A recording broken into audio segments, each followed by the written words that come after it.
शुक्ल पक्ष की द्वितीया कौन सी तिथि?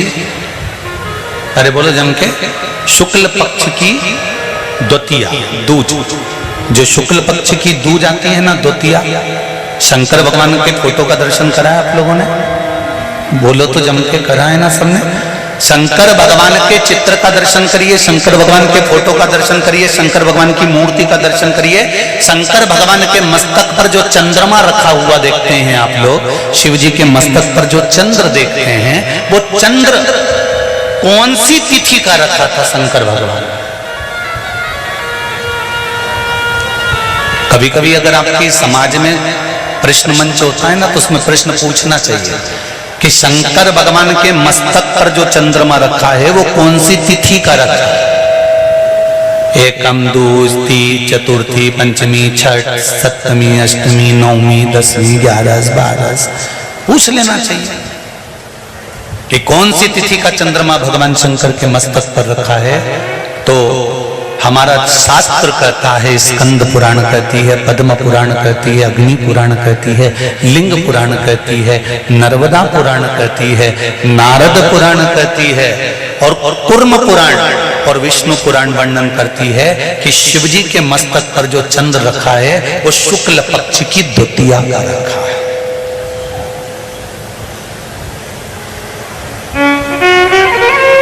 कैलेंडर किस किस के घर में? उठाओ जरा हाथ। जिसके घर में कैलेंडर या पंचांग, आज ही घर जाकर देखना, कैलेंडर को पलट कर देखना, शुक्ल पक्ष की द्वितीया तिथि जैसे ही देखोगे उसमें लिखा होता है चंद्र दर्शन। लिखा होता है कि नहीं होता है? अरे बोलो तो जी लिखा होता है ना। शुक्ल पक्ष की द्वितीया तिथि देखोगे तो उसमें लिखा होता है चंद्र दर्शन। अब प्रत्येक शुक्ल पक्ष की द्वितीया तिथि पर चंद्र दर्शन क्यों लिखा होता है? क्योंकि शिव महापुराण की कथा में उमाखंड में वर्णन किया गया है कि जब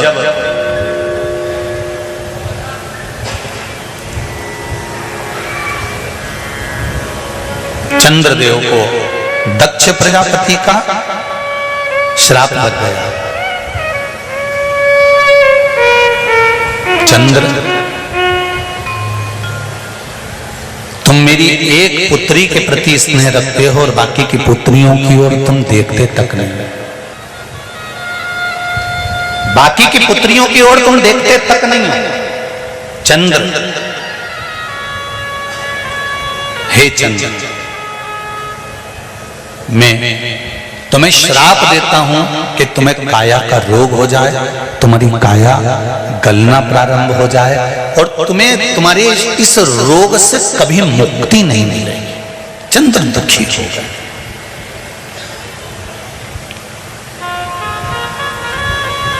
ऐसा नहीं है कि चंद्रदेव कहीं गए नहीं, चंद्रदेव सब जगह गए।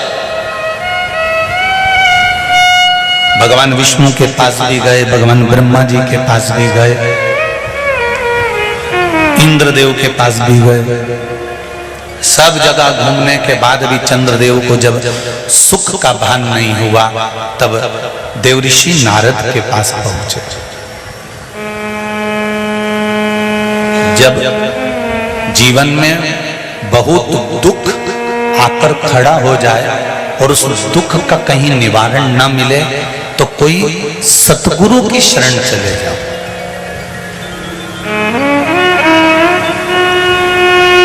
और सतगुरु भी वो होना चाहिए जिसको अपनी पूजन से मतलब नहीं, उसको परमात्मा की पूजन से मतलब होना चाहिए। सत्य मार्ग की ओर प्रशस्त कर,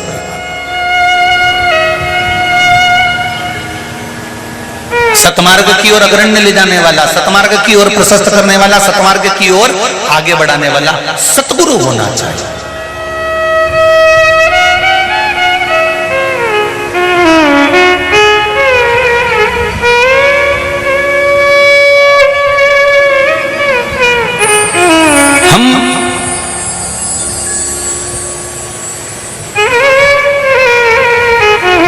आज के जमाने में गुरु नहीं ढूंढते, हम आज के जमाने में ऐसा व्यक्ति ढूंढते हैं जो हमको कहीं से खोद के हंडे निकाल कर दे दे, जो तुरंत बूटी घुमाए और फेंक दे और तुम तुरंत करोड़पति बन जाओ।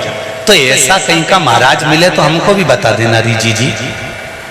तो ये क्यों इधर उधर डोलने, फिर हम उसी के पास चले जाएं और उससे कह दें कि तू ऐसी कहीं की बूटी मूटी दे दे कि हमको कहीं जाना ही नहीं पड़े और यहीं से हंडे निकलते रहें और करोड़ों का धन प्राप्त होता रहे। हम गुरु नहीं ढूंढ रहे हैं,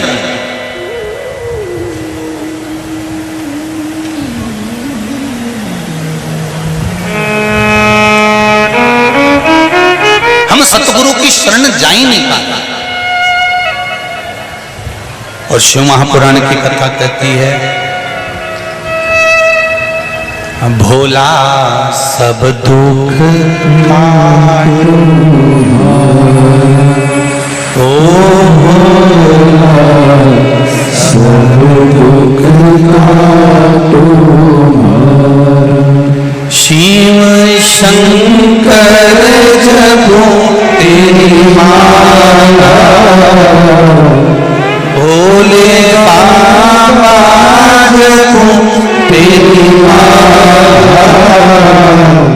भोला सब दुख काटो मारा, ओ भोला सब दुख काटो मारा। शिव पुराण कह रही है, चंद्रदेव देवऋषि नारद के पास गए और नारद जी से जाकर कहा मेरी काया गल रही है, मेरी काया में रोग हो गया है, मेरी काया टपक रही है, कुछ कृपा कर दो।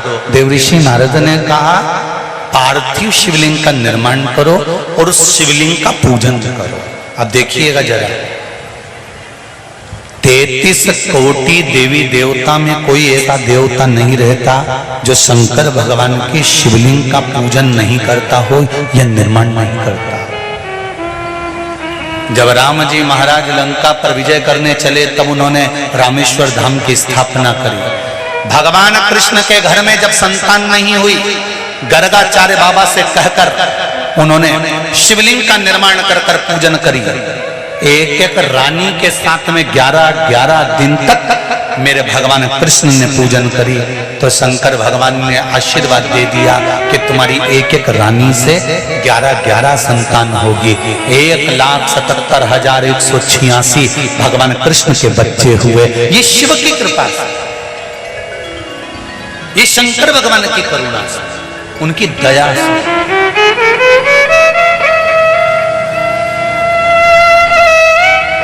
चंद्रदेव देवऋषि नारद के कहने पर शिवलिंग का निर्माण करते हैं, पूजन करते हैं, आराधना करते हैं, अर्चना करते हैं। चंद्रदेव भगवान शंकर की आराधना में डूब जाते हैं और आराधना करते करते करते करते करते भगवान शंकर प्रकट नहीं हुए।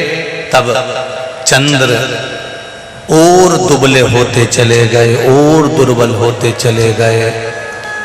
शरीर चंद्रदेव का टेढ़ा होने लगा क्योंकि केवल हड्डी का कंकाल चंद्रदेव का रह गया।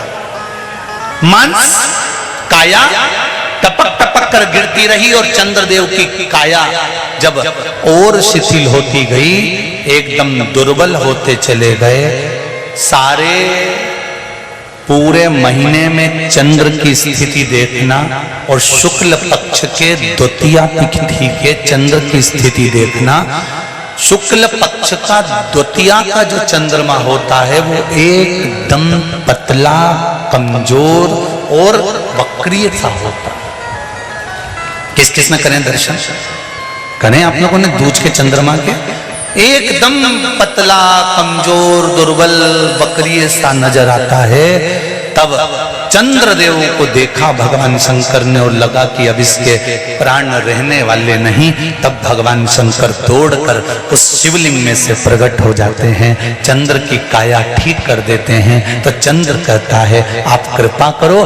भगवान ने उसी चंद्र को, द्वितीया के चंद्र को अपने मस्तक पर धारण कर लिया और द्वितीया के चंद्र को मस्तक पर धारण कर कर भगवान शंकर ने कह दिया कि सुनो चंद्रदेव, आज शुक्ल पक्ष की द्वितीया तिथि है, जिस दिन मैंने आपको अपने मस्तक पर धारण करा है।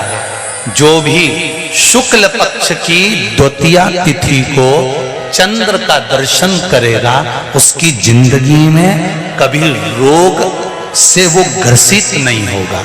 हम पहले भी कथा में कहे, आज फिर कहते हैं, जिसकी लीवर, किडनी, जिसकी काया बेकार हो रही हो,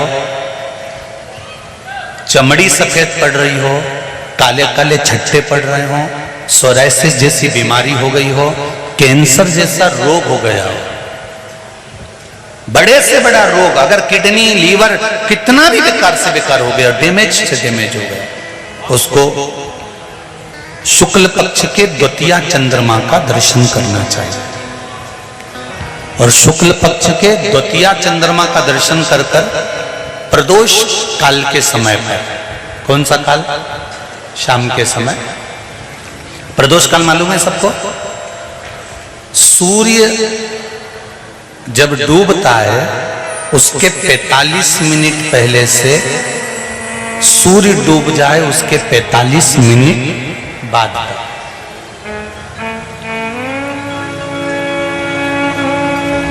कितने मिनट पहले? जम के बोलो जरा। 45 मिनट पहले से 45 मिनट बाद प्रदोष काल का क्रम है। चंद्रदेव का दर्शन कर कर कच्चे दूध का छींटा, सफेद पुष्प चंद्र को समर्पित करो, सफेद चंदन का छींटा चंद्रदेव को दीजिए।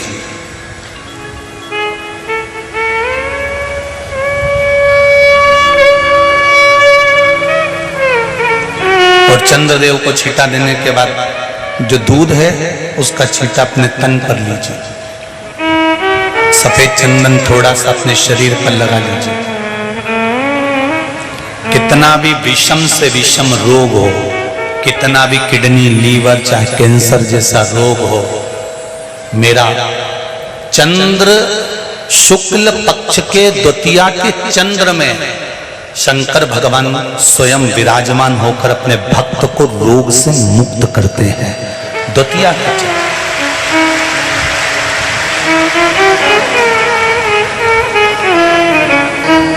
जम के बोलो कौन सी तिथि है?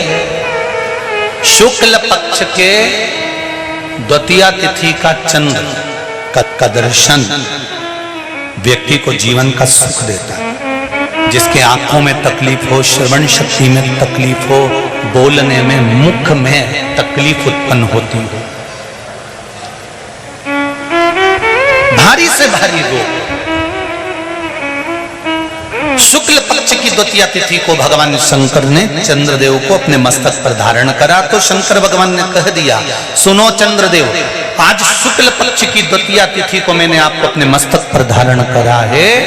संसार में रहने वाला, मृत्यु लोक में रहने वाला, चाहे देवलोक में रहने वाला, चाहे जिस लोक में वो निवास कर रहा है, अगर शुक्ल पक्ष के द्वितीया तिथि के चंद्रमा का दर्शन करेगा तो वो रोग से मुक्त रहेगा। अब हमारे यहाँ इतनी अच्छी अच्छी तिथियां दी हैं, कैलेंडर तक में लिखा हुआ है कि चंद्र दर्शन।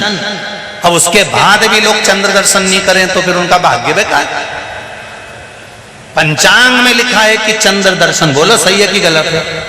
उस पर पंचांग में लिखा है कि चंद्र दर्शन, शुक्ल पक्ष की द्वितीया तिथि चंद्र दर्शन।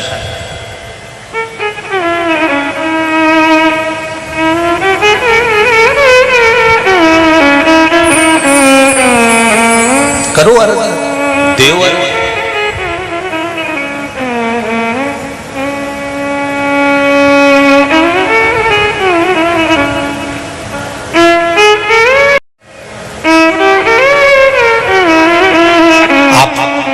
शिव जी के निमित्त से, शंकर जी के भाव से जो भी भजन कर रहे हो, पूजन कर रहे हो, अर्चना कर रहे हो, स्मरण कर रहे हो, वो कभी खाली नहीं जाए, कभी भी।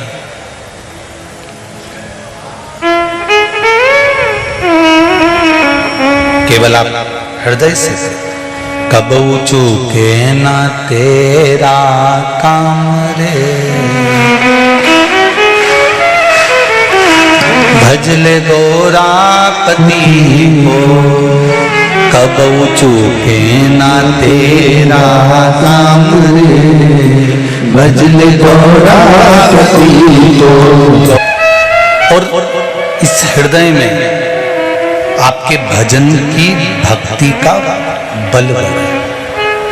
शिव सतत चंद्रदेव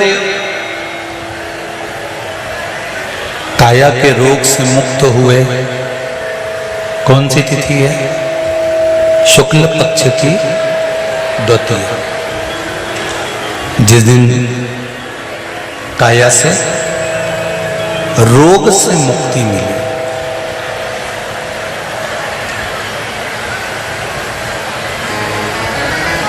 शिव पुराण कहती है, एक पत्र आया, देखिए अच्छा है।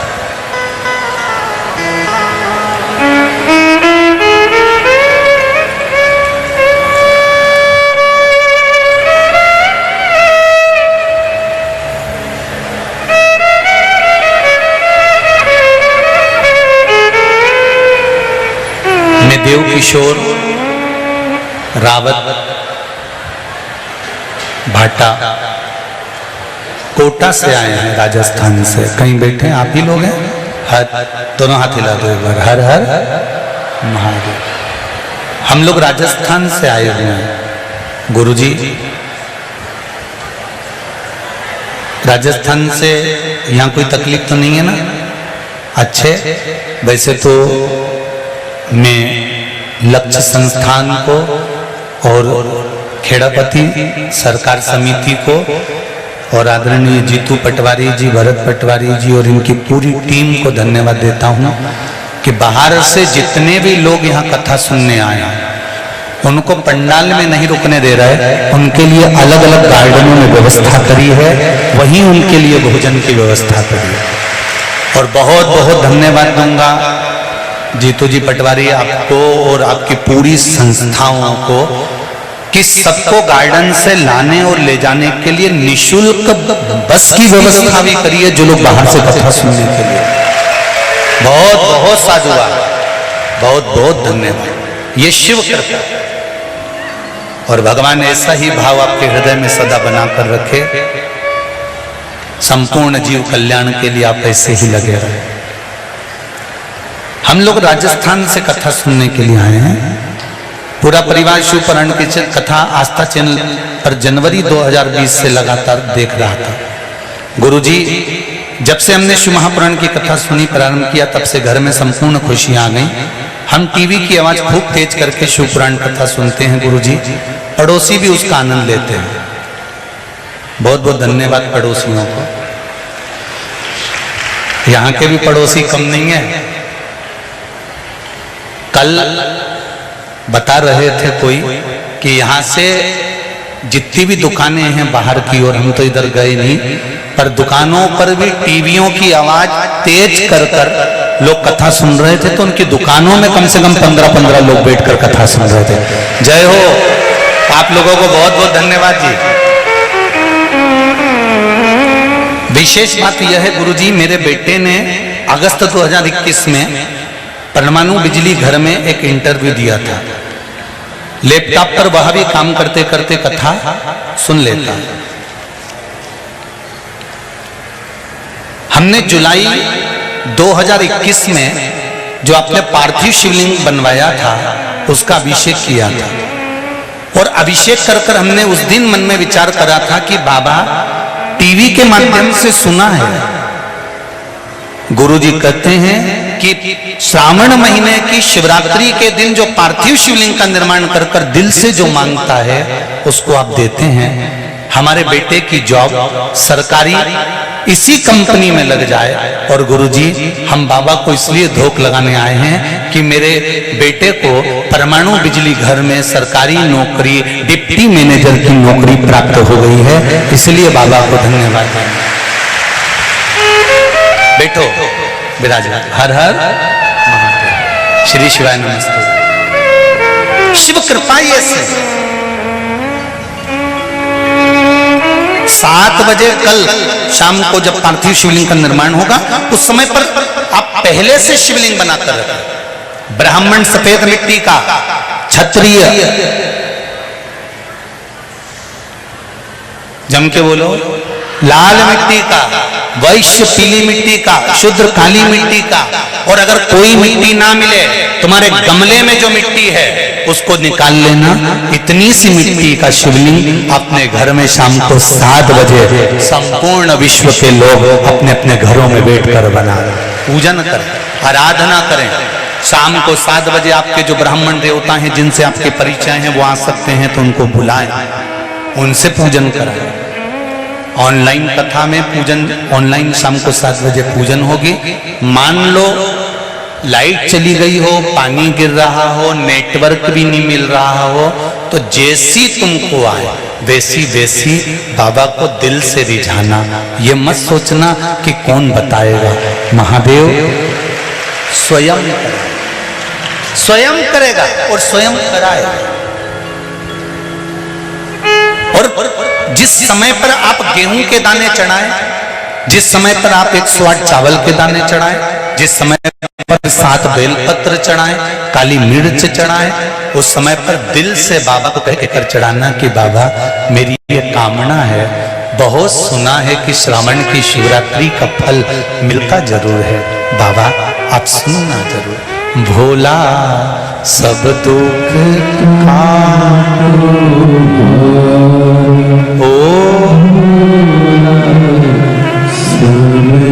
निवेदन, परिवार में जितने सदस्य सबका हाथ लगाकर चढ़ो। और पतियों से भी कह दो, ऐसे बरसते पानी में अगर 1 घंटा दुकान बंद भी कर दोगे तो करोड़ों का नुकसान नहीं होगा। 7 बजे से पहले घर आ जाओ और 1 दिन कम से कम मेरे देवाधिदेव महादेव को दो। देवता पल्ला झाड़ कर देते हैं और एक बार शिवरात्रि का अभिषेक छप्पर फाड़ कर देते हैं।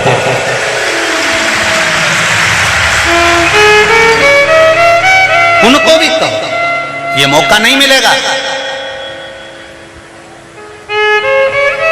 जो कमाई दुकान पर बैठकर कर रहे हो वो तो एक दिन यहीं छूट जाएगी। और इतना बड़ा फोटो प्लास्टिक के फूल की माला का चढ़ जाएगा और जीवन धरा की सारा fridge, cooler, washing machine, AC का रूम, अचार, पापड़, बड़ी सब भरी की भरी रह जाए। ऊपर क्या खाओगे? क्या ये कहाँ? 1 से 7 बजे तो तुमको कहीं जाना नहीं है, बोलो कहीं जाना है क्या? पर अपने अलमारी में जो अच्छी साड़ी हो उसको निकाल के बोर, नथनी सब पेंट पुना के, झामर झुमका लटका लुटको के फिर पूजन करो। जैसे दिवाली पे लक्ष्मी को पूजते हो, नारायण को लक्ष्मी शिव जी ने दी है। कुबेर को, एक चोर को कुबेर बनाया मेरे देवाधिदेव महादेव ने। वो तो चोरी करने गया था, मसाल जलाकर अपना कपड़ा उतारकर त्रिशूल में लपेटकर चोरी का सामान दिख रहा था। शंकर भगवान प्रसन्न हो गए। शिव जी ने कहा मांग तुझे क्या चाहिए? मैं तो जानता ही नहीं। शंकर भगवान बोले मुझे नहीं जानता पर मैं तुझे जान गया। तूने आज शिवरात्रि के दिन मेरे मंदिर में दिया लगाया है? तो क्या मैंने दिया नहीं लगाया, मैंने तो कपड़े में आग लगाई। भगवान बोले कुछ भी करा पर उजाला तो करा। मैं तुझे कुबेर के सिंहासन पर बिठाता हूं। कुबेर को नीचे उतार दिया, चोटे को कुबेर बना दिया। कुबेर रोते रोते भगवान विष्णु के पास पहुंचे, प्रभु हमारी कुर्सी पे दूसरे को बिठा दिया। भगवान ने कहा वो तो गलती करोगे तो ऐसे ही होगा, कोई बात नहीं। चोर को कुबेर बना दिया। भगवान बोले कोई बात, बिठा दिया ना, शंकर जी हैं, उनसे कौन जाके भिड़े दादा? कौन कौन बोले उनसे? तो उससे निवेदन करो खूब दिल से, आनंद से। उनसे भी कह देना अपने अपने। और सब बढ़िया जोरदार तरीके से परिवार वालों को भी कह देना, रे काली मिर्ची चढ़ाएं, गेहूं चढ़ाएं, तब हाथ लगा लेना। विश्वास कहता है कि जिंदगी में कभी दुख नहीं पाओगे। एक पत्र और है, देखिए देखिए।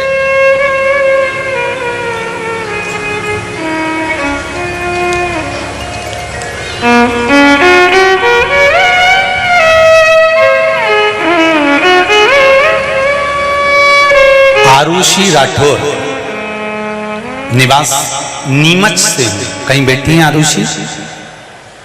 कहीं बैठी हो तो हाथ हिला देना। आरुषि राठौर नीमच से, कहीं बैठी हो तो हाथ हिलाइएगा। गुरुजी, बाबा की लीला का क्या वर्णन करूं, जितना कहूं कम है गुरुजी। 2 महीने पहले मेरी मम्मी को गले में अचानक गांठ हो गई।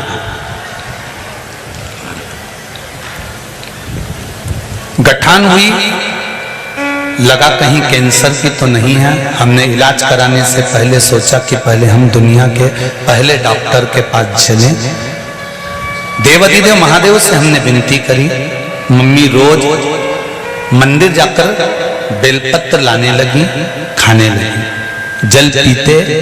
और अब बाबा की कृपा से जो 2 गठान गले के अंदर हुई थी, इतनी बड़ी हो गई थी, सेल की जो आकृति होती है उसकी आकृति के बराबर।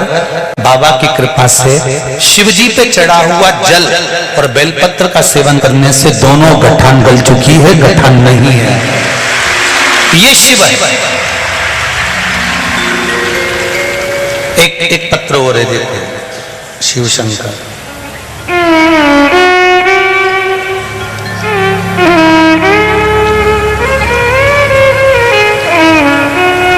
गुरुजी, उमा चौहान, अभिनंदन नगर इंदौर। कहीं बैठी हो तो हाथ हिलाइएगा। उमा जी चौहान, अभिनंदन नगर इंदौर। गुरुजी, आपके बताए उपाय से मेरे बहू को 8 साल से संतान नहीं थी, गर्भ नहीं ठहरा हुआ था, और मेरे पति की नौकरी भी चली गई थी। 2 साल से घर पर थे। जहां भी जाते थे तो जॉब वाले के यहाँ सर्विस मांगने जाते थे तो वो कह देते थे कि तुम 60 साल से ऊपर के हो गए हो, तुम्हारी नौकरी कैसे लगेगी। अच्छा, एक बात तो है,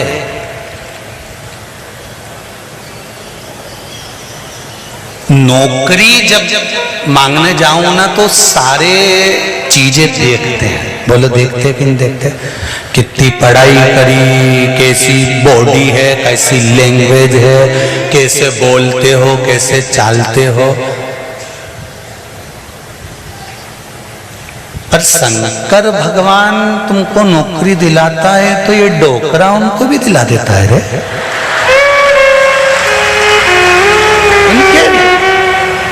ये लिखा 60 साल से ऊपर के थे, नौकरी दे नहीं रहे थे, तो मैंने भी भगवान शंकर का पशुपति व्रत कर लिया और कह दिया भले मेरा पति बुढ़ा हो गया पर नौकरी तो तू ही देगा। और बाबा की कृपा हुई, 3रे सोमवार को मेरे पति की नौकरी लग गई। यार,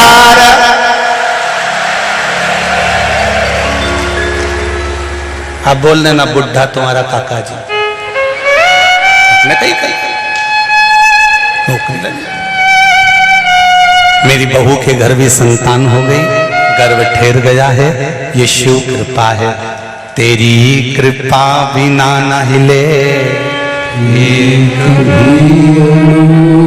लेते हैं श्वास, तेरी कृपा से उसकी कृपा चाहिए। अब 1 लोटा जल अगर शंकर भगवान को चढ़ाने के लिए जा रहे हो तो ये मत सोचो कि हम शिव जी को लोटा भर जल चढ़ाने जा रहे हैं। आप तो ये सोचो कि मेरे जीवन का मैं सारा दुख, सारी तकलीफ, सारा कष्ट, सारा रोग, सारी बीमारी, सारा दर्द मैं देवाधिदेव महादेव को अपने घर का 1 लोटा पानी जो घर से भर कर लेके जा रही हूँ वो मैं देवाधिदेव महादेव को समर्पित करने जा रही हूँ। अपने दिल की बात मैं महादेव को कहने जा रही हूँ। क्यों? क्योंकि मैं किससे कहूं? ब्रह्मा ब्रह्म लोक में रहते हैं, भगवान विष्णु वैकुंठ लोक में रहते हैं, पर मृत्यु लोक का अगर कोई देव है तो देव अधिदेव महादेव है। उससे मैं अपने दिल की बात कहने जा रहा हूं, अपने दिल की, हृदय की।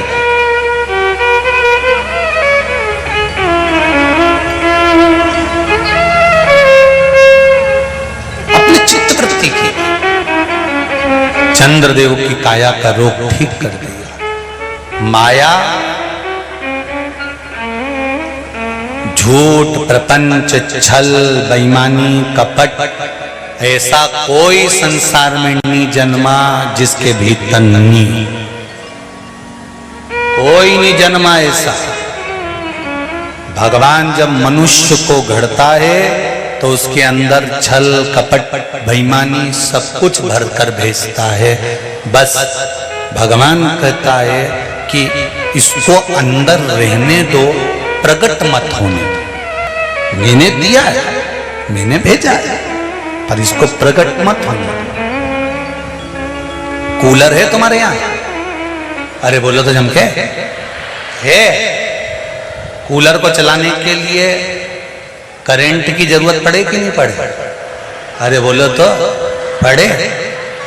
कूलर को चलाने के लिए करंट चाहिए, पर वही करंट कूलर के डब्बे पे आ जाए और तुम हाथ लगाओ तो अच्छा लगे?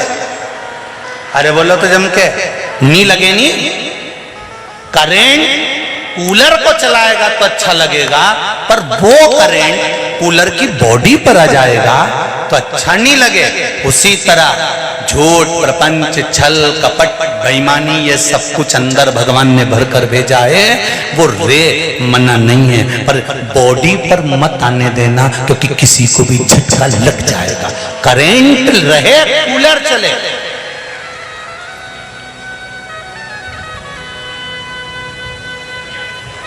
करंट बिना कूलर चलेगा भी नहीं। झूठ, प्रपंच, छल, बेईमानी, कपट, ये सब भरा। किसी भी पंडित जी ने आज तक इंदौर में आके बोला तुम्हारे पति के लिए धर्मपति? अरे बोलो तो जम के कहीं का महाराज भूले से बोल गया यहाँ पे कि धर्मपति? कभी नहीं बोला होगा।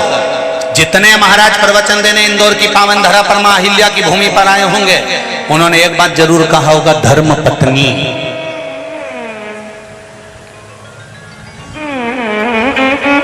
पर कोई महाराज ने नहीं कहा होगा कि धर्मपति। क्यों नहीं कहा? क्योंकि कथा बाचने वाले को भी मालूम है कि दुकान पर जाएगा, नौकरी पर जाएगा, सर्विस में जाएगा, व्यापार करेगा, व्यवसाय करेगा, घर को चलाएगा, परिवार को चलाएगा, तो झूठ बोलना पड़ेगा, छल करना पड़ेगा, बेईमानी करना पड़ेगी, कपट करना पड़ेगा, निंदा करना पड़ेगी, बुराई करना पड़ेगा। ये परिवार को चलाने के लिए इसको झूठ, प्रपंच, छल, कपट सब कुछ करना पड़ेगा। इसलिए इनके नाम के आगे धर्मपति नहीं लिखा, इनके नाम के आगे केवल पति लिखा। पर तुम्हारे नाम के आगे धर्मपत्नी इसलिए लिखा कि तेरा पति झूठ बोलेगा, छल करेगा, बेईमानी करेगा, कपट करेगा, प्रपंच करेगा, पर कमा के जो भी लाएगा वो तेरे को देगा। तो तू एक काम करना, उसकी झूठ, प्रपंच, छल, कपट, बेईमानी से जो पैसा कमा कर लाए उसमें से 1 रुपया निकाल कर तू कहीं धर्म में, कहीं सत्कर्म में, कहीं भजन में, कहीं सुपुराण में, कहीं मंदिर में, कहीं ब्राह्मण को, कहीं बेटियों को, कहीं गौदान में, उसके 1 रुपयों को तू धर्म में लगा देना। तू धर्म में लगा देगी तो पति को भी वैकुंठ ले जाएगी और खुद भी चली जाएगी। इसलिए तुम्हारे नाम के आगे धर्म पत्नी लिखी। एक होती है पत्नी, दूसरी होती है धर्म पत्नी। पत्नी वो होती है जो पति को पतन के रास्ते पे ले जाती है। जैसे किसी किसी का मूड खराब होता है ना, आज हमारा मूड खराब है, मैं तो टाकिज जे लिया, तो वहां कौन सा मूड अच्छा हो जाए तेरा? आज मेरा मूड खराब था इसलिए मैंने पी ली।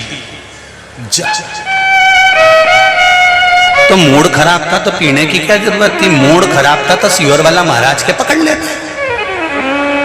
बहुत एक बार मोबाइल खोल के तू निकालता तो सही कि पगला है का, अपने आप मालूम पड़ जाता। मूड ठीक, क्यों? मूड खराब होए तो ज्यादा पी लो, मूड खराब होए तो टाकिज चले जाओ। शिव महापुराण की कथा कहती है, जिंदगी के जीवन में जब जब मूड खराब हो, तुम्हें लगे कि आज मेरा चित्त अच्छा नहीं लग रहा, आज मेरा मन अच्छा नहीं लग रहा, आज मुझे कुछ अच्छा दिख नहीं रहा, आज मुझे बहुत गंदे गंदे सपने आ रहे हैं, आज मेरा चित्त अच्छा नहीं है, तो किसी से मत कहो 2 बजे टीवी चालू करो ने बैठ जा, बस और शिव महापुराण की कथा सुन लो। 2 घंटा 3 घंटा जब तुम दिल देव अधिदेव महादेव से लगा लोगे, निश्चित है मूड खराब नहीं होगा, जीवन सार्थक हो जाएगा। वो मूड खराब नहीं, जीवन की सार्थकता। चित्त को लगाओ उस परमात्मा से। तुम तो उल्टे चलो नहीं और उल्टे चलते हो, मूड खराब हो गया, हम तो टाकीज जा रहे हैं। पत्नी पति से कह देती है हमारा मन अच्छा नहीं लग रहा है, तुम मिल को ले चल रहे हो क्या? मेरा मन एक रत्ती का नहीं हो रही आज घर में रहने का। तो भेरुओं से निवेदन है जगदम्बा की कथा में क्यों नहीं लाओ, काय ले जाओ गोलगप्पा खवाने। आज इसका मूड खराब है, चल कथा में चले। मां कथा हुई रही है, खेड़ा पति सरकार ने लक्ष्य समिति करा रही है, चल अपन भी बैठ जाएंगे कहीं छाता लगाई के। वो पीछे वालों को देखो बापड़ा तैयारी में आते हैं, तुम सब तो बड़ी आराम से तंबू में बैठ गए, 5 डूम भर भर के बैठे हो, रत्ती भर जगह नहीं। और जो खड़े हैं और छत पे बैठे हैं वो छाता ले लेके बैठे, जैसे पानी आए फिर पानी फिर पानी आए ना फिर बैठी फिर पानी। अच्छा बैठ भी नहीं सकते क्योंकि नीचे कीचड़, बैठे तो सब ठसे ठसाए खड़े। अच्छा गीले भी हो जाते हैं तो उनको सूखने की जरूरत नहीं पड़ती, आपस के रहते हैं, सब सूख जाता है। तो चित्तवृत्ति में, मन में जिस दिन शिव समा गया इस हृदय में, जिस दिन शंकर आकर बैठ गया, जीवन की सार्थकता बन जाती है। करेंट कूलर को चलाए अच्छा लगेगा, पर करेंट बॉडी में आ जाए अच्छा नहीं लगेगा। काम, लोभ, वासना, आसक्ति, तृष्णा शरीर में रहती है, वो रहे चलेगी, पर बॉडी में नहीं आना चाहिए। आ जाएगी तो नष्ट कर वो किस काम। मेरे भोले तेरा सहारा है, मेरी नैया का तो किनारा है। उससे कहो ये चित्त वृत्ति आप में रहे। भगवान को जानने के लिए, पिता को जानने के लिए ब्रह्मा और विष्णु भगवान ने शिवलिंग का स्वरूप प्रकट करा। श्रावण का महीना था, सुंदर आनंद में यही शिवरात्रि का भाव सुख था।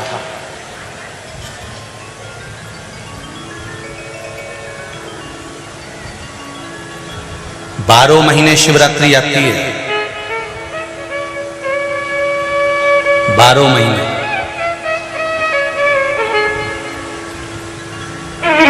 आप व्रत नहीं कर सकते, आप उपास नहीं कर सकते, तो कम से कम एक बेलपत्र शिवरात्रि के दिन बेलपत्री के वृक्ष के नीचे जो मिट्टी पड़ी हो उस मिट्टी पर भी, या बेलपत्री की जो जड़ हो उस जड़ पर भी अपने दिल का भाव स्मरण कर कर समर्पित कर सकते। क्यों?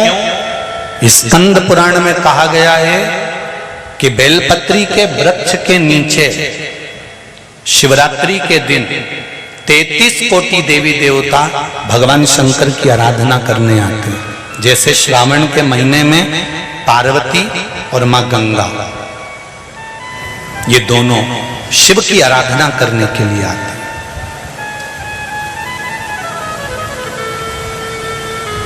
गंगा भी हिमालय राज की बेटी है और माता पार्वती भी हिमालय राज की बेटी है। उन्होंने हिमालय राज से केवल 2 चीजें ली हैं, एक गंगा को लिया और एक पार्वती को लिया, और दोनों को बड़ी विचित्रता में लिया। गंगा को मस्तक पर चढ़ाया, गंगा को मस्तक पर बिठाया, और हिमालय राज की एक बेटी को अपनी गोदी में बिठाया, पार्वती को भगवान गोदी में बिठाया। एक को मस्तक पर, एक को गोदी में।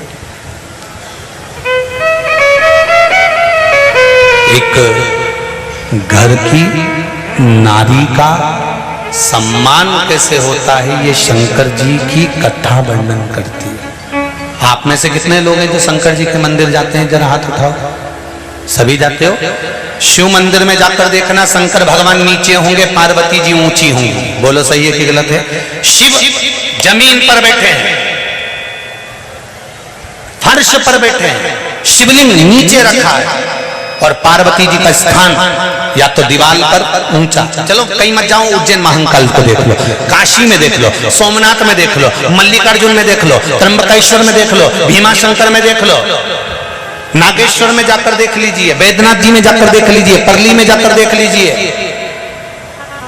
केदार में जाकर देख लीजिए, शंकर भगवान का शिवलिंग नीचे मिलेगा और पार्वती ऊंची स्थान पर बैठी हुई मिलेगी। वो शंकर भगवान की कथा कहती है। भगवान ब्रह्मा जी का कथा देख लो, ब्रह्मा जी का स्वरूप देख लो।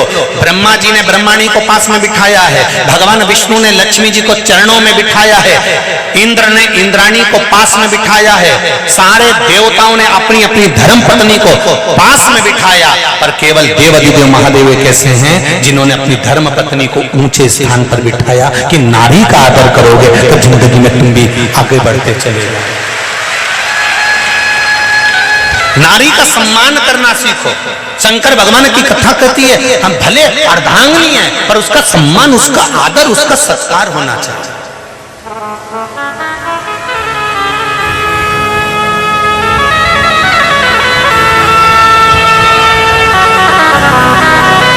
पति और पत्नी का संबंध सम्मान का है, आदर का है, पर आजकल का सम्मान ही चले गया जी। करवा चौथ का व्रत पत्नी करती है, थाली पति से मंगवाती, उठा ला।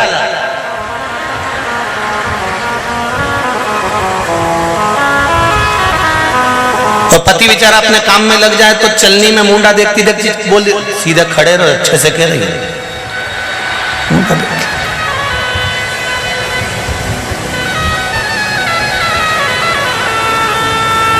पति इसके गले का हार देखता रहता है और ये इसका मुंडा देखती रहती है। पति हार इसलिए देखता है कि प्राण खा गई जब तक नहीं दिलाया। एक दिन के चक्कर में कर्जे में डुबा दिया। फिर इसने पति के चरणों को प्रणाम करा तो पति ने भी चंद्र देवता को प्रणाम करा। इसमें रोज ऐसी अकल क्यों नहीं भर देता? प्रतिदिन रोज प्रणाम, उसमें क्या?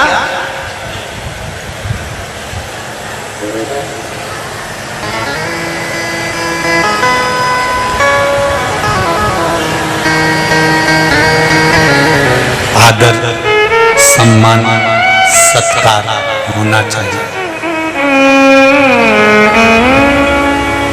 शिव कथा कह रहे हैं, भगवान शिवलिंग प्रकट हो गया। ब्रह्मा जी को विश्वास प्रकट नहीं हुआ, ब्रह्मदेव को, कि ये भगवान शंकर भगवान विष्णु के पिता हैं। ये ब्रह्मा जी के मन में विश्वास जागृत नहीं हुआ। बहुत कठिन है। दुनिया का सबसे कठिन काम है किसी के दिल में प्रवेश करना और किसी के घर में प्रवेश करना।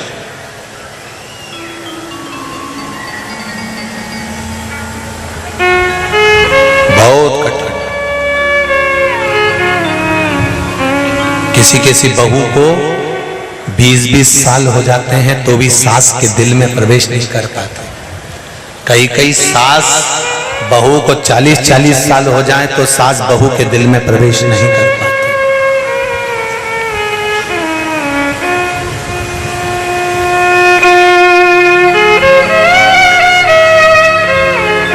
कई वर्ष लग जाते हैं किसी के दिल में प्रवेश करने में, किसी के घर में प्रवेश करने में।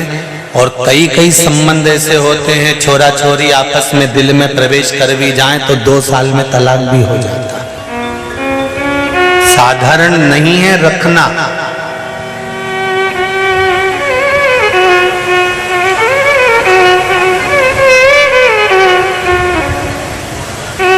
कोरोना महामारी में आपके दरवाजे तक कोरोना की बीमारी आ गई थी। बोलो सही है कि गलत है? जिस सोसाइटी में रहते हो, जिस कॉलोनी में रहते हो, जिस बिल्डिंग में रहते हो, तुम्हारे पास के कमरे तक भी कोरोना महामारी आ गई थी। पर जिसने शंकर की भक्ति को उस कोरोना महामारी में घर में रहकर श्री शिवाय नमस्तुभ्यम का जाप करा, शंकर की आराधना करी, बेलपत्री का भाव जागृत करा और भगवान शंकर से विनती करती रही, पास में आकर छूकर कोरोना चले गया पर बाल बांका नहीं होने दिया। वो शिव ने रखा,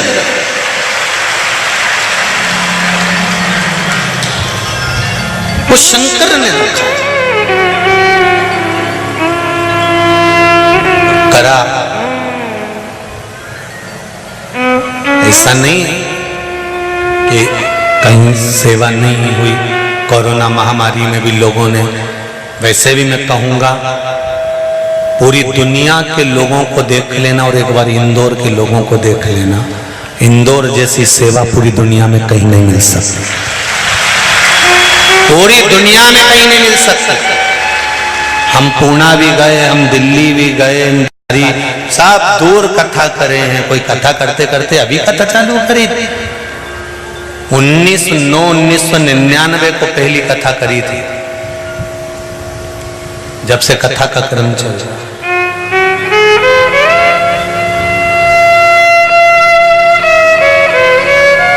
और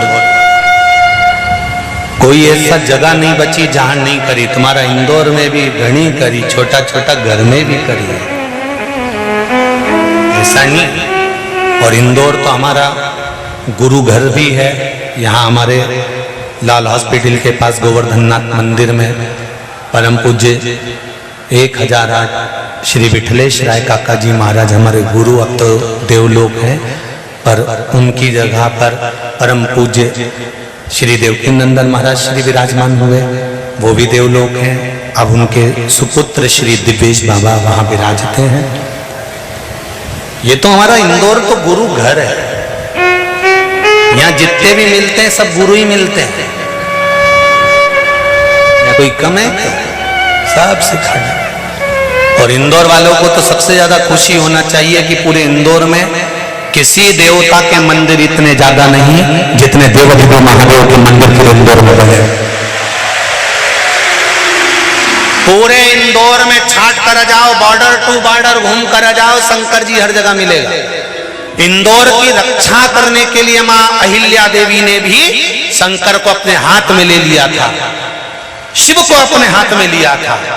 और जब एक राजरानी के हाथ में शंकर आकर बैठ जाते हैं तो ये राजरानी राजमाता अहिल्या ये नहीं कह रही कि मेरे हाथ में शंकर है।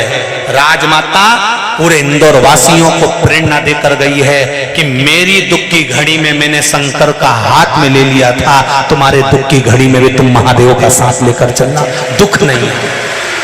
ये राजमाता अहिल्या देवी ने ये कहा है इंदौर के लिए, इंदौर नगर वासियों के लिए कि चप्पे चप्पे में 2 कदम चलोगे शंकर का शिवलिंग मिल जाएगा, 2 कदम चलोगे शंकर का शिवलिंग मिल जाएगा। पूरे इंदौर में छाट कराओ, जितने किसी देवता के मंदिर नहीं होंगे उतने देवाधिदेव महादेव के मंदिर होंगे। इधर महाकाल, उधर ओंकारेश्वर और चारों तरफ देवाधिदेव महादेव विराजमान है। हर जगह पर शंकर बैठा हुआ है, कंकर कंकर में शिव है। और वो कहता है, मां अहिल्या देवी ने भी, मां अहिल्या माता ने भी कहा कि मेरे दुख में, युद्ध के समय पर, तकलीफ के समय पर मैं कहीं रोने के लिए नहीं गई, मैं किसी से कहने के लिए नहीं गई। मां अहिल्या माता कहती है मैंने शंकर जी को अपनी गोदी में अपने हाथ में ले लिया था। इसलिए आपसे भी कहती हूं इंदौर वासियों, जब जब तकलीफ आए याद करना उसको, किसको?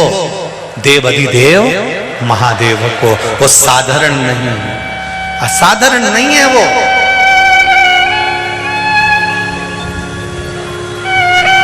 हर पल खड़ा, हर क्षण। वो तो दुनिया के लोगों ने बांट दिया, हम नारायण वाले, हम कृष्ण वाले, हम दत्त वाले, हम देवी वाले। अरे भाई, पूरी दुनिया के जमीन को भी खोद के निकालोगे तो अगर कोई देव निकलेगा तो वो महादेव ही निकलेगा। सारे विश्व को खोद दो, शिव निकलेगा। पहले था ही क्या? सारे देवताओं की मूर्तियां तो बाद में निर्मित हुई, पहले था क्या इस भूमंडल पर, इस पृथ्वी पर? केवल शिवलिंग। ब्रह्मा और विष्णु ने क्या प्रकट करा? शंकर भगवान का शिवलिंग। घर्षण करा, अग्नि का खंभ प्रकट हो गया, शंकर भगवान का प्रतिबिंब प्रकट हो गया। ब्रह्मा जी और विष्णु ने मन में विचार करा, भगवान विष्णु करें मेरे पिता प्रकट हो गए, पर ब्रह्मा मानने को तैयार नहीं। ऐसे दुनिया में कई लोग हैं जो शंकर जी को मानने को तैयार नहीं होते। हो क्या बेलपत्री खाने से रोग मिट जाता है? तो काका जी खा के देखे नहीं, क्यों नहीं खा? कई बेलपत्री पे शहद लगा के चिपकाने से विजय प्राप्त हो जाती है, जीत जाते हैं, आनंद की अनुभूति हो जाती है। क्या बेलपत्री पर शहद लगाने से फल की प्राप्ति हो जाती है? क्यों नहीं हो?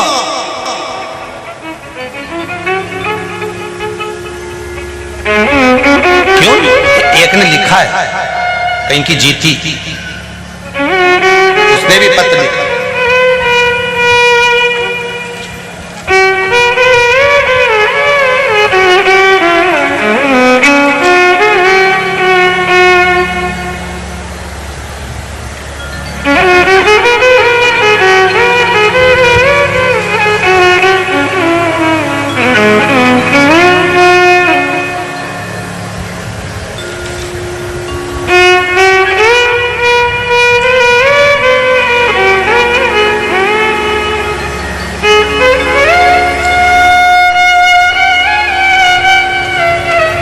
शंभो शरणे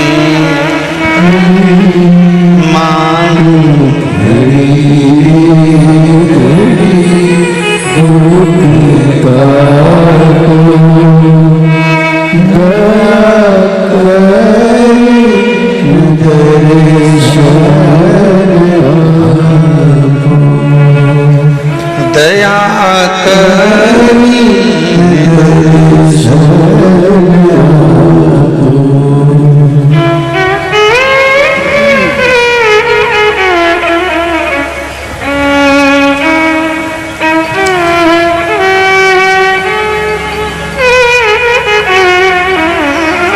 मेरा नाम अक्षय तलवार, राजेंद्र नगर इंदौर से मैं लॉकडाउन में अपनी नौकरी से बहुत परेशान था। मेरी मम्मी आपकी शिव पुराण की कथा सुनकर आज जो उपाय बताते हैं मैंने किया। आज मैं आपके आशीर्वाद से, कहीं बैठे हैं अक्षय तलवार, राजन आप ही हैं, दोनों हाथ हिला दो एक बार बाबू। हर हर महादेव।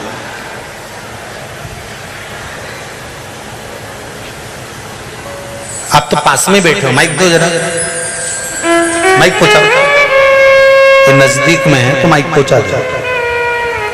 उनके मन की बात वो खुद बताएं तो ज्यादा अच्छा है।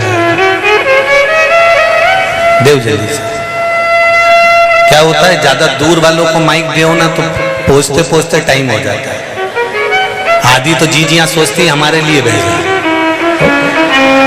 श्री शिवाय नमस्तुभ्यम बाबू। श्री शिवाय नमस्तुभ्यम। क्या नाम है बाबू? अक्षय तलवार। कैसे हैं? ठीक गुरु। इंदौर से ही हैं? जी जी। आपने लिखा है कि बाबा की कृपा से आपका काम हुआ। जी, बाबा की कृपा से आज मैं मैनेजर बन गया हूँ। जय हो, आपको बहुत बहुत बधाई। आशीर्वाद से बाबा की कृपा से जो उपाय बताए तो इसके अनुसार मेरे को मैनेजर की पोस्ट नौकरी लग गई है। आपके चरणों को नमन।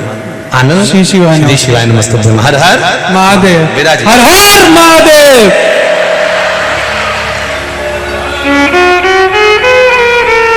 शिव कृपा, शंकर की दया, उदारता। आप दिल से उससे कहो। ब्रह्मा जी मानने को तैयार नहीं है कि ये हो सकता है। क्या शंकर भगवान पर जब हम एक लोटा जल चढ़ाते हैं और उसी जल को उठाकर लाते हैं तो उस जल में ऐसा क्या हो जाता है कि रोग समाप्त हो जाता है। एक बेलपत्री शिवजी को चढ़ाकर खाने में ऐसा क्या हो जाता है कि शुगर और बीपी बराबर हो जाता है। तो जिसको भी रोग है वो खाके तो देखो, हफ्ते में 2 बार करो तो विनती, निवेदन तो करो। दिल से करा हुआ भाव, दिल से किया गया आदर सम्मान आज भी यहाँ लक्ष्य संस्था और खेड़ापति सरकार के द्वारा आज भी यहाँ पर परशुराम महासभा के सभी प्रमुख ब्राह्मण समुदाय का और प्रदेश के ब्राह्मण समुदाय का प्रदेश मोनू भाटिया जी द्वारा और खेड़ापति सरकार के मंदिर मुख्य पुजारी पंडित राजेश जी व्यास जी द्वारा आज बहुत ब्राह्मणों का सम्मान किया गया, उसके लिए बहुत बहुत साधुवाद है। पटवारी जीतू जी पटवारी जी को, भरत जी पटवारी जी को, लक्ष्य संस्था और खेड़ापति संस्था। अब दिल से देव तो आप परमात्मा को एक लोटा जल भी अगर दिल से दे रहे हो, आप किसी को सम्मान भी दिल से दे रहे हो, आदर भी दिल से दे रहे हो, तो दिल से ही मिलेगा। देखा तो ब्रह्मा जी के मन में विश्वास जागृत नहीं होगा। विश्वास जागृत कब होता है? जब आपका कोई काम हो जाए। बोलो सही है कि गलत है? जब तक आपका कार्य, और कार्य कब होगा? जब आप पूर्ण तरह से समर्पित शिव के हो जाओगे। आप अधूरे समर्पण मत रखो। फिर निवेदन है शंकर जी के आधे भक्त मत बन, अब तो पूर्ण बन। हम ये नहीं कहते कि तुम राम को मत भजो, कि तुम कृष्ण को मत भजो, कि तुम देवी को मत भजो, कि तुम इसको मत भजो। तुम्हारी मर्जी पड़े उसका भजन करो, मना नहीं है। पर शंकर के मंदिर में जब जाओ तो ऐसे जाना कि हे देवाधिदेव महादेव, कि मेरा कोई ना सहारा बिन तेरे, भोलेनाथ कांवड़िया। शिव हमारा है और हम शंकर के। परीक्षा लेने के लिए भगवान शंकर के शिवलिंग की चल दिए। ब्रह्मा जी ऊपर की ओर गए, भगवान विष्णु नीचे की ओर गए। भगवान विष्णु नीचे जाते जाते उन्होंने को जान गए कि शंकर भगवान के शिवलिंग का चरण नहीं मिलेगा। ब्रह्मा जी चढ़ते चढ़ते केतकी का फूल तोड़ कर लिया है। एक गौ माता को पकड़ कर लिया है कि तुम चलकर मेरे लिए झूठ बोल दो कि मुझे ब्रह्मा जी को शिव जी का सिर मिल गया। शंकर भगवान को चाहिए क्या? सत्यम शिवम सुंदरम।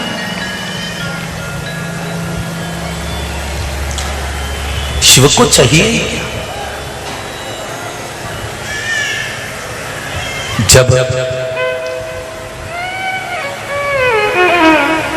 कोई व्यक्ति हमारे धन को नहीं देता, हमारा पैसा उसके पास में और वो नहीं देता, हम मांग मांग के थक जाते हैं, बहुत प्रयास कर लेते हैं, तब हम एक ही तो काम करते हैं, हाथ की हथेली में दही लेते हैं, नाम और गोत्र बोलकर अपना मन का भाव कहकर कि मेरा इतना लेना है, वो दे नहीं रहा।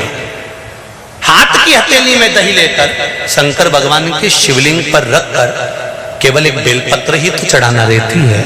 उसके बाद तो काका जी दौड़कर आकर कहता है कि तुम्हारा इतना रुपया मैं दे दूंगा, तू ले लेना। सोने नहीं देता मेरा देवाधिदेव महादेव, नींद नहीं आने देता जब तक वो चुका नहीं। अगर बेलपत्र खाओ, जैसे प्रतिदिन अगर बेलपत्र खाओगे शंकर जी के मंदिर की, तो मुख में जीवान छार छार हो जाती है। बोलो सही है कि गलत है? प्रतिदिन बेलपत्र खाओगे शंकर मंदिर की तो मुख में कई बार छाले भी पड़ जाते हैं। सत्य है कि गलत है? शिव महापुराण की कथा कहती है अति सर्वस्व वर्जते। आपको अगर बेलपत्र खाना है, हफ्ते में 2 खाओ, हफ्ते में 3 खाओ। मुंह में अगर छार छार हो रहा है, छाले पड़ रहे हैं, तो बेलपत्र को, शिवजी की चढ़ी हुई बेलपत्र को सुखाकर चूरा बनाकर इतनी सी चुटकी भर खा लिए, पानी पी लिया। लीवर गड़बड़ हो गया है, डायलिसिस चल रहा है, किडनी गड़बड़ हो गई है, डॉक्टर बोल रहा है कि डायलिसिस करवाना पड़ेगा, तो बेलपत्री के पीछे की जो डांट होती है, जिसको आप लोग तोड़ के फेंक देते हैं, तो बेलपत्री के पीछे की जो डांट है, ये ब्रह्मा विष्णु महेश। समझ में आ रहा है आप लोगों को? बीच में जो डंडी दिख रही है आपको, इसके बीच में बड़ी पत्ती और 2 पत्ती के बीच में जो खाली जगह है, ये खाली जो डंडी है, इसमें 33 कोटि देवी देवताओं का स्थान होता है। किसका स्थान है? 33 कोटि देवी देवताओं का। इसलिए बेलपत्र चढ़ाते समय बेलपत्र को इस जगह से पकड़कर समर्पित किया जाता है कि 33 कोटि देवी देवताओं का स्पर्श कर कर, ब्रह्मा विष्णु महेश का स्पर्श कर कर चढ़ाया जाता है।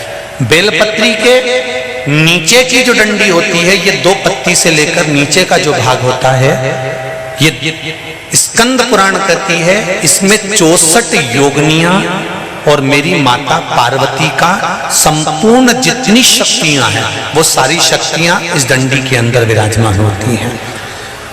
इस डंडी के पीछे एक गोखरू होता है जिसको माताएं तोड़ देती हैं। वो जो टूटा हुआ गोखरू रहता है, उसमें भगवान शंकर के प्रत्येक गण का भाव रहता है। इनका काम क्या रहता है? जब शरीर में किसी व्यक्ति के जीवन में जब दुख, तकलीफ या रोग बढ़ता है, तो वो गोखरू जो नीचे का रहता है, वो टूटा हुआ गोखरू अशोक सुंदरी वाली जगह पर चढ़ाकर हफ्ते में 2 बार उसको चबा चबा कर अगर खा लिया जाए तो डायलिसिस की जरूरत नहीं पड़ती, डायलिसिस छूट जाता है, लीवर और किडनी काम करना प्रारंभ कर देते। और अच्छे से सुन लेना, अभी की अभी घर जाकर शुगर की जांच करना, शुगर कितनी भी हाई जा रही होगी, बेलपत्री के नीचे का गोखरू टूटा हुआ अशोक सुंदरी पर चढ़ाकर खाकर 5 से 7 मिनट मुंह में रख लीजिए और उसके बाद शुगर की जांच कर लीजिए, शुगर लेवल में मिलना प्रारंभ हो जाएगा। बेलपत्री का जो सुख है वो जीवन का आनंद देना है।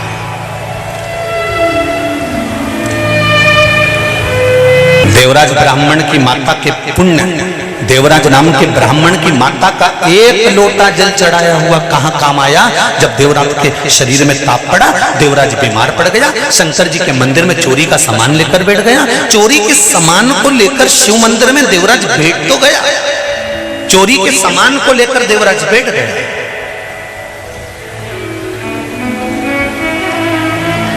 थोड़ी थोड़ी देर में हर हर महादेव कहा।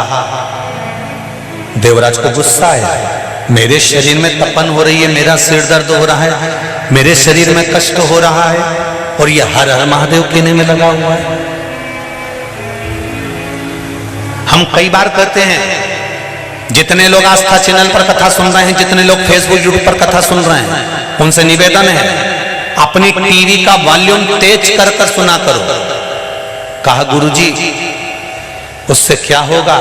हम कहते हैं, घर का व्यक्ति अगर कथा नहीं भी सुन रहा है, उसकी श्रवण शक्ति में शिव महापुराण का एक शब्द भी चला गया ना, तो उसकी जिंदगी में कभी ना कभी तो काम आ ही जाएगा, कभी ना कभी काम आ जाएगा। जब घर में पैसे की कमी आती है, जब घर में धन की कमी आती है, पैसा नहीं रहता है, सारा की सारा पैसा कहीं चले जाता है, तब मेरी घर की जो माताएं होती हैं ना, पति इनके पास जाकर अगर धीरे से कह दे, छोरा धीरे से कह दे, माँ बहुत घाटा लग गया है, पैसा नहीं है, तो माँ तुरंत कहती है, काय को घबराए छोरा, काय घबराए? और माँ अंदर जाए और माँ ने एक डब्बे में थोड़ा सा पैसा छुपा कर रखा था, वो निकाल कर लाके दे देती है। वो माँ, वो पिता अपने बच्चों को दुखी नहीं देख सकते, माता पिता अपने बच्चों को दुखी नहीं देख सकते। उसी तरह तुम्हारा किया गया भजन, तुम्हारा किया गया कीर्तन, अगर वॉल्यूम तेज कर कर भी तुम शिव महापुराण की कथा सुन रहे हो, तो तुम्हारे कानों में अगर कुछ चले गया है, तो याद रखना, तुम्हारी श्रवण शक्ति में अगर थोड़ी सी भी शिव महापुराण की कथा चली गई है, जहां तक इस शिव महापुराण की आवाज जा रही है, वहां तक अगर शंकर की कथा तुम्हारे कानों तक जा रही है, तुम भले शंकर को मानो मत मानो, तुम शिव के मंदिर जाओ मत जाओ, तुम नर्मदा जी नहाओ मत नहाओ, तुम शंकर के मंदिर में जाके 1 लोटा पानी चढ़ाओ मत चढ़ाओ, पर तुम्हारे कानों में अगर शिव महापुराण की कथा का एक शब्द भी पहुंच गया है, तो ये शब्द जब जैसे पैसा खत्म हो जाता है तो मां निकाल कर दे देती है। तुम्हारी सुनी हुई कथा जिस दिन तुम्हारे जीवन में दुख सामने आकर खड़ा हो जाएगा, उस दिन माता पिता देवाधिदेव महादेव और माता पार्वती तुम्हारे जीवन का सुख प्रदान करेंगे।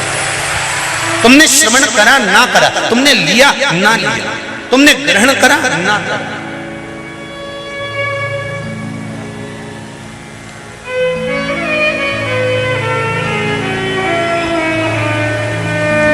कई लोग कहते हैं महाराज जी इतने सारे लोग आते हैं, क्या सभी लोग आपकी कथा सुनते हैं? हमने कहा नहीं, चोटे भी आते हैं, इसमें कौन सी दिक्कत वाली बात? अब इतने सारे आप लोग बैठे हो, अब आपको भी नहीं मालूम है कितनी चोटी बैठी रहे और कितना चोटा बैठा, किसको मालूम? अरे बोलो तो रही जीजिया, सही है कि गलत है? और जितने जीजा बैठे वो भी बोल दो, सही है कि गलत है? किसको मालूम कौन क्या करने आया? आप कथा लेने के लिए आए और वो आपकी चेन लेने के लिए आया। आप कथा लेने के लिए आए, वो आपका गले का मंगलसूत्र लेने के लिए आया, किसको मालूम? पर हमने अभी कथा में कहा था, चोरी करने वाला चुरा चुरा के मर जाएगा तो भी चोटा की चोटा ही रहेगा, और जिसके गली की चेन और मंगलसूत्र चले भी गया वो 4 दिन रो भी रहेगी। तो ये पक्का है 15 दिन बाद फिर उसके गले में चेन और मंगलसूत्र आ जाएगा, ये निश्चित है। पर वो चोटा तो, अरे बोलो तो जम के, वो चोटा तो चोटा ही रहेगा, वो जिंदगी भर चोर चोर के ही मरीज जाए। इसीलिए निवेदन है, तेरा क्या होगा रे कालिया, संभाल कर्म ठीक हो, मत बुरे कर्म कर बंदे वरना पछताएगा। भगवान की आंखों से तू बच नहीं पाएगा, तू बच नहीं पाएगा। अरे वो अज्ञानी मत करना, आप अपना कर्म करे जाओ, कभी ना कभी वो फल देने में पीछे नहीं हटेगा। माँ रखे हुए पैसे को निकालकर दुख की घड़ी में दे देती है। हमारी श्रवण करी हुई शिव महापुराण की कथा भले हमने सुनी ना सुनी, पर कानों में गई तो सरी, वो कहीं ना कहीं निकलकर सम्मुख आ ही जाती।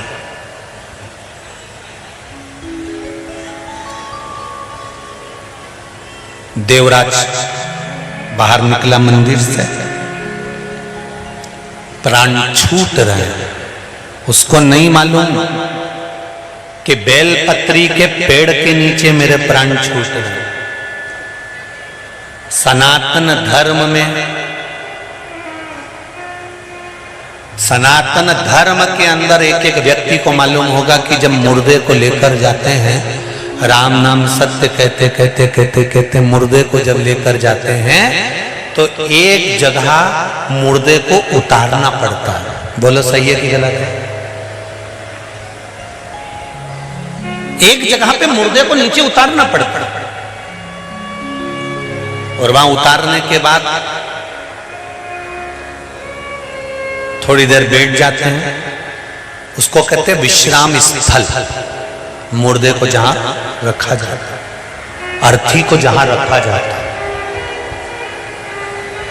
विश्राम कराया, फिर वापस उठाया, शमशान में लेके चले गए, चिता बनाई, आग लगाई। उस विश्राम स्थल को क्यों बनाया जाता था? वो विश्राम स्थल कब से बनना चालू हुआ? शिव महापुराण की कथा कहती है, देवराज मंदिर से बाहर निकला, बेलपत्री के पेड़ के नीचे बैठा था और उसको प्राण छूट गए। उसका ताप बढ़ गया, शरीर में रोग बढ़ गया, प्राण छूटने का समय आ गया। बेलपत्री के वृक्ष की छांव में देवराज के प्राण छूटे, इसलिए उसको यमराज बंदी बनाने के लिए नहीं आए, देवाधिदेव महादेव ने अपने गणों को भेजा, शंकर खुद उसको लेने। ये हमारे सनातन धर्म की नींव है, ये हमारे सनातन धर्म का एक भाव है कि मुर्दे को लेकर जाते हैं, अर्थी को लेकर जाते हैं, तो एक जगह उतारते कहां थे? जहां पर बेलपत्री के पेड़ की छांव होती थी, अर्थी को वहां पर रख दिया जाता था, थोड़ी देर बैठ जाते थे। क्यों? क्योंकि अर्थी के ऊपर जो मुर्दा बंधा हुआ है, उस पर बेलपत्री के वृक्ष की जब छांव पड़ती है तो उस जीव को ना तो पिंडदान की जरूरत होती है, ना तर्पण की जरूरत होती है, उसकी मुक्ति तो वहीं से हो जाती है। पिंड और तर्पण की जरूरत भी नहीं पड़ती, उसकी मुक्ति सहज हो जाती है। मात्र बेलपत्री के वृक्ष की छांव पड़ जाने पर उसकी मुक्ति सहज है।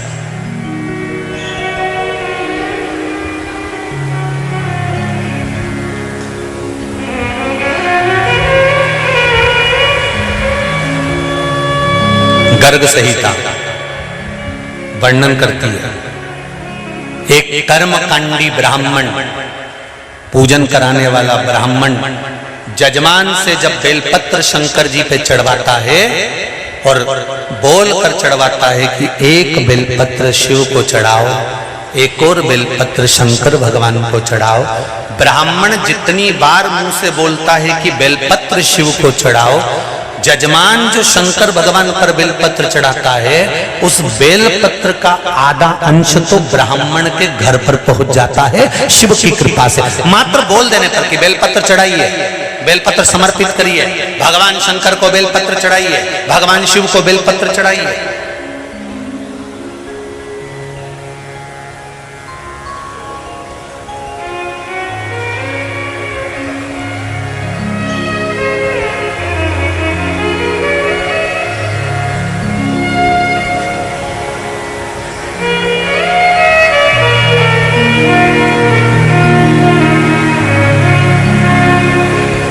कृपा का फल।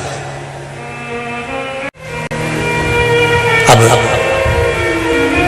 हम थोड़ा सा करें, शिव मंदिर में जाना, देवराज ब्राह्मण के प्राण बेलपत्री के पेड़ के नीचे छूट रहे हैं, प्राण छूटे देवराज के और शंकर भगवान उसको नंदी पर बिठा कर लेकर जा रहे हैं। जरा विचार करना, दिन भर चोरी करता था, दिन भर कपट करता था, दिन भर बेईमानी करता था, दिन भर प्रपंच करता था, दिन भर गलत काम करता था, उसके बाद भी उसके प्राण लेने के लिए कोई दूसरा नहीं आया, मेरा देव अधिदेव महादेव आया, नंदी पर बिठाया और लेकर चल दिया। देवराज के मन में यह बात खल गई।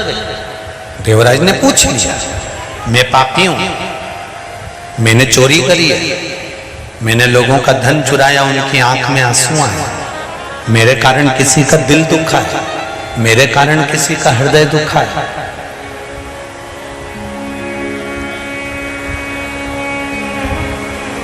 मेरे कारण किसी ना किसी को दुख हुआ है।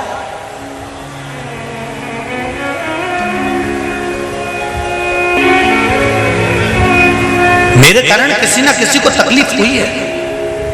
तो देवराज कहते हैं कि जब मेरे कारण किसी को दुख हुआ तो मैं शंकर भगवान के धाम कैसे जा सकता हूं? अरे भाई, जो जीते जी भगवान के मंदिर चले जाता है, जो जीते जी शिवालय चले जाता है, जो जीते जी शंकर भगवान के मंदिर में चले जाता है, जब तक भगवान के पट खुले हैं आप शंकर के मंदिर जाते रहो, जब तक भगवान का द्वार खुला है आप भगवान के द्वार जाते रहो। मरने के बाद तो ये शरीर अगर लेकर भी जाएंगे और पंडित जी को मालूम पड़ गया कि सामने से मुर्दा आ रहा है तो तुरंत भगवान को पर्दा लगा दिया जाता है कि मुर्दा निकल कर जा रहा है, जल्दी से पट बंद कर दो। मुर्दा निकल कर जाता है तो मंदिर के द्वार भी बंद कर दिए जाते हैं, मुर्दा निकल कर जाता है तो मंदिर में पर्दा डाल दिया जाता है, मुर्दा निकल कर जा रहा होता है तो भगवान को राजभोग नहीं कराया जाता, मुर्दा निकल कर जा रहा है तो भगवान को आचमन नहीं कराया जाता। जब पंडित जी को मालूम पड़ के जाए कि यहां से मुर्दा जा रहा है तो पंडित जी तुरंत पर्दा लगा देते हैं कि मुर्दा निकल जाने दो फिर भगवान को राजभोग कराएंगे, मुर्दा निकल जाने दो फिर भगवान को जल पिलाएंगे, मुर्दा निकल जाने दो भगवान को आचमन करा देंगे, मुर्दा निकल जाने दो फिर भगवान की आराधना कर लेंगे, फिर पट खोल देंगे। भगवान समझा रहा है कि जीते जी मेरे मंदिर में आ, मेरा दरवाजा खुला है, तब तू मेरे मंदिर में प्रवेश कर जा।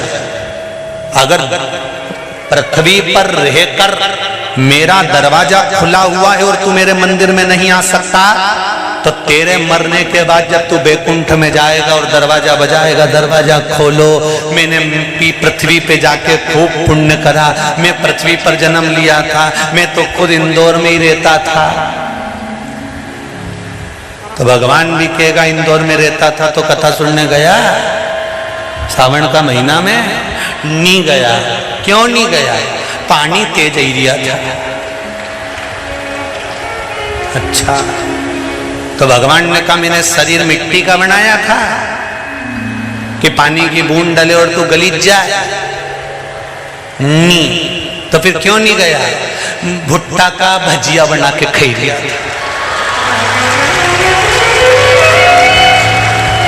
भगवान भी बोले ले जाओ इसको नरक में, इसको भुट्टा का भजिया बहुत पसंद है तो इसका ही भजिया बना तेल में तल। फिर मिर्ची जैसा भजिया बनाया, बेसन में डाल डाल के कड़ाव में तला।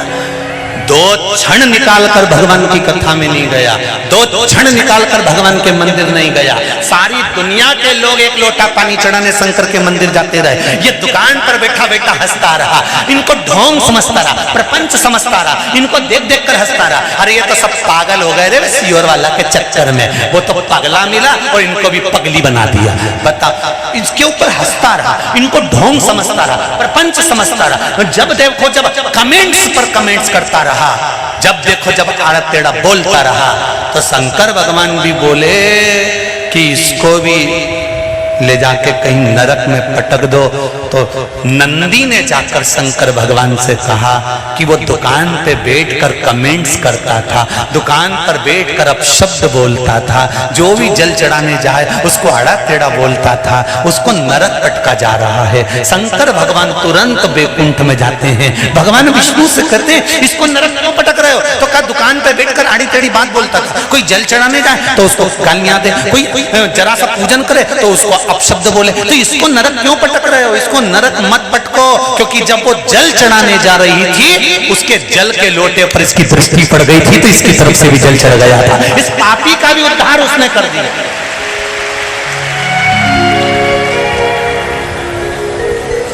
इस पापी से पापी जीव का भी उद्धार उसने कर दिया। फिर कथा पर ध्यान देना, उज्जैन नगर के ऋण मुक्तेश्वर मंदिर के दरवाजे पर लिखा हुआ है, दीवार पर लिखा हुआ है, सारी पुराण 7 पीढ़ी तारती है, पर उज्जैन के ऋण मुक्तेश्वर मंदिर की दीवार पर लिखा है शिव महापुराण 71 पीढ़ी को तारती है। एक पीढ़ी तारने वाली नहीं है शिव महापुराण की कथा। आप कथा सुनकर जिस गाड़ी से जाओगे, आप कथा सुनकर जिस रास्ते से जाओगे, आप कथा सुनकर जहां से निकल कर जाओगे, वो कथा का रसतत्व तुम्हारी शरीर में, तुम्हारे शरीर में बना रहेगा। रोमावली से वो तरंगे निकलती रहेगी, ना जाने कितने जीवों का कल्याण करते। तुम्हारी तप साधना साधारण नहीं है भाई।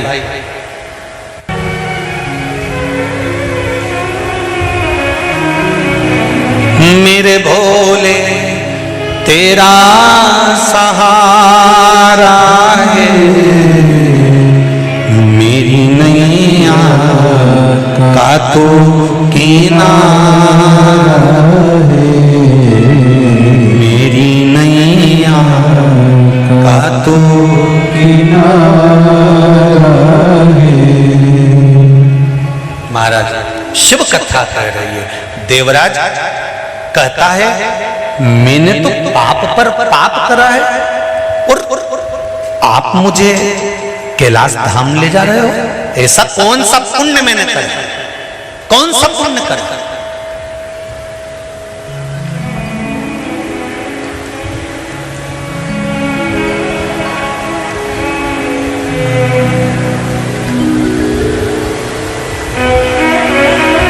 लक्ष्य सेवा संस्था खेड़ापति सरकार समिति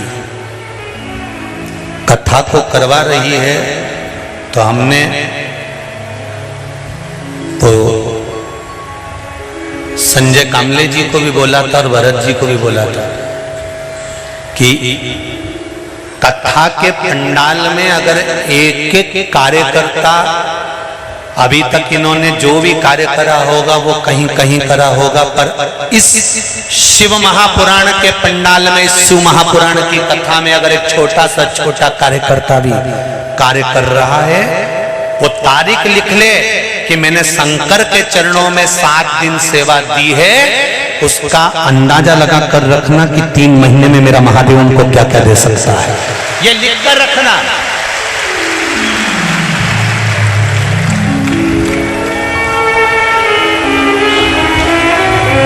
कोई महाराज नहीं होगा जो व्यासपीठ से बोलता होगा कि लिख के रखो तारीख कि तुमने शंकर के मंदिर में कितना दिया, तुमने शंकर के मंदिर में कितना रुपया लगाया, तुमने शिव महापुराण में क्या लगाया, तुमने भगवान के भजन में क्या लगाया, तुमने ब्राह्मण देवता जब अभिषेक करने आया तो उस ब्राह्मण को तुमने क्या दिया? तारीख लिख लेना कि शंकर की पूजन में जो तुमने दक्षिणा दी है, शंकर की पूजन में जो तुमने लगाया है, शंकर की पूजन में जो तुमने एक बेलपत्र चढ़ाया है, शंकर की पूजन में ब्राह्मण जन को तुमने एक अठन्नी भी दी है, तो वो तारीख में लिख के रखना कि तुमने इतनी तारीख को इतना दिया था, और 3 महीने में जोड़कर रखना कि शंकर की पूजन में दिया गया उसका फल मिला कि नहीं मिला, उसका फल कितना प्राप्त होता, उसका कितना सुख होता।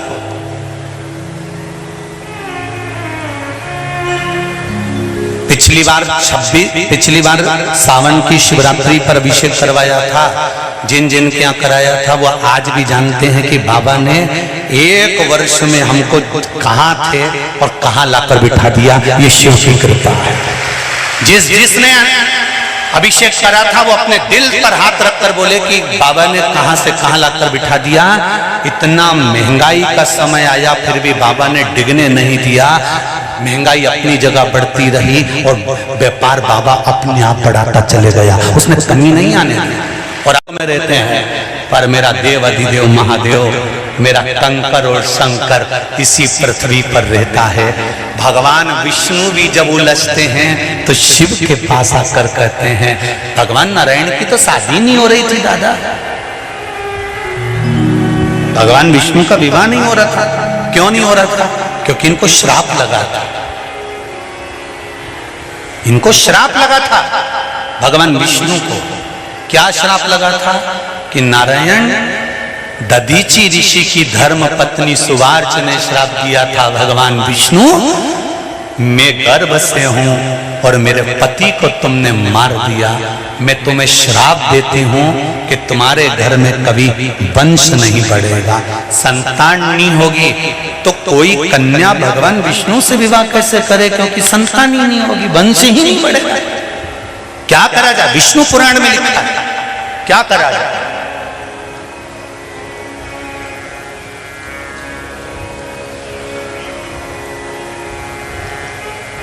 और लक्ष्मी जी की माता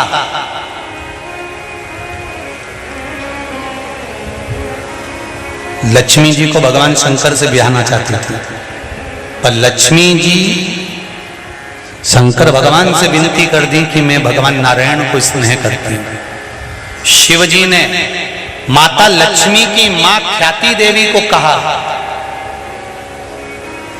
लक्ष्मी जी की माता का नाम क्या था? ख्याति देवी। क्या नाम है? जम के बोलो जरा। ख्याति देवी।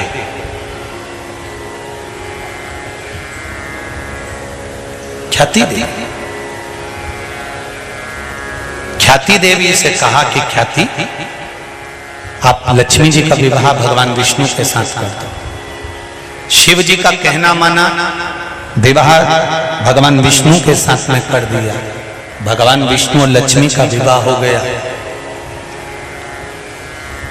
एक बार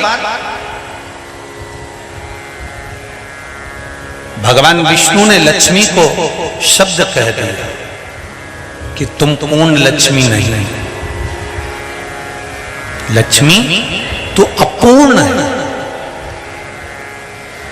लक्ष्मी कहती है मैं और अपूर्ण, हाँ तो पूर्ण नहीं है। लक्ष्मी जी की आंख में जल भर गया तो लक्ष्मी सरस्वती जी के पास में गई। सरस्वती जी से कहा, सरस्वती पूछ रही लक्ष्मी तू रोती क्यों है? मेरे पति ने आज मुझको अपूर्ण कहा, मैं अपूर्ण हूं। सरस्वती जी कहती है इतनी सी बात के लिए रो रही है, तू अपूर्ण है, चल मेरे साथ। सरस्वती जी लक्ष्मी जी को पार्वती के पास ले गई। पार्वती जी ने पूछा लक्ष्मी क्यों रो रही हो? कहा मेरे पति ने मुझे अपूर्ण कहा। इतनी सी बात के लिए रो रही हो? ले मैं तुझको पूर्ण कर देती हूं। पार्वती जी की गोद में गणेश जी बैठे हुए थे। पार्वती जी ने गणेश जी को उठाया और तुरंत लक्ष्मी जी की गोद में रख दिया। नारी जब तक अपूर्ण है, जब तक उसकी गोद में लाल नहीं है, आज से पार्वती जी कहती हैं मेरा गणेश तेरी गोद में चले गया तो पूर्ण हो। ले सनातन हिंदू धर्म के अंतर्गत, सनातन धर्म के अंतर्गत दीपावली पर लक्ष्मी और नारायण की पूजन नहीं होती, दीपावली पर सरस्वती, गणेश और लक्ष्मी की पूजन होती है। आपके घर के बच्चे आपसे प्रश्न करेंगे, माँ जब लक्ष्मी जी भगवान विष्णु के साथ में रहती है तो दिवाली पर गणेश लक्ष्मी की पूजन क्यों होती है, सरस्वती की पूजन क्यों होती है? तो हमें अपने बच्चों को बताना पड़ेगा कि लक्ष्मी जी अपूर्ण थी, सरस्वती मैया उनको पार्वती के पास लेकर गई, इसलिए सरस्वती की पूजा दिवाली पर होती है। गणेश जी लक्ष्मी की गोदी में बैठे थे, इसलिए लक्ष्मी और गणेश की पूजन होती है। संसार का प्रत्येक व्यक्ति पूर्ण लक्ष्मी चाहता है, इसलिए दिवाली पर गणेश और लक्ष्मी की पूजन करना पड़ती है, जिससे हमारे घर में पूर्ण लक्ष्मी भरी जाए। अपूर्ण लक्ष्मी नहीं, पूर्ण लक्ष्मी, लक्ष्मी की पूर्णता।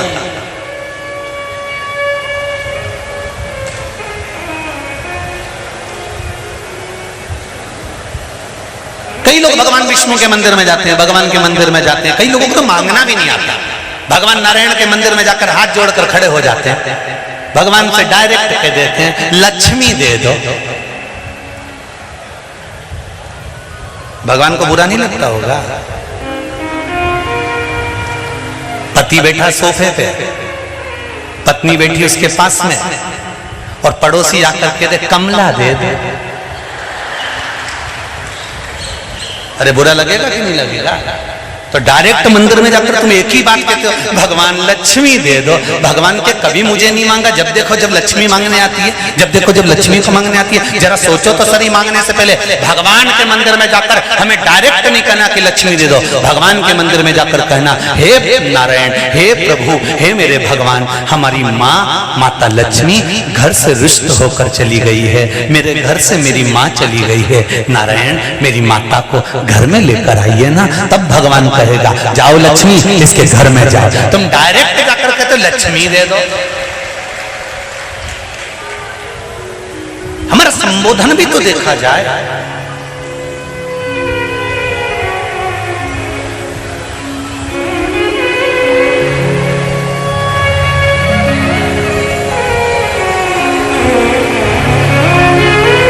बखान क्या करूं मैं राखों के ढेर चपटी भभूत खजाना हे गंगाधार मोती द्वार ओमकार तू बोले ओमकार तू आयो शरण तिहारी शंभु तार तार तेरी कृपा बिना नहीं ले एक भी अणु लेते श्वास तेरी कृपा से 21,600 श्वास मनुष्य के शरीर से प्रतिदिन निकल रही है, ये शिव की कृपा से निकल रही है। जब तक श्वास चल रही है तब तक शरीर है, और जिस दिन श्वास निकलना बंद हो गई, शिव निकलना बंद हो गया, उस दिन शव बन जाएगा। श्वास गई शव बन गया।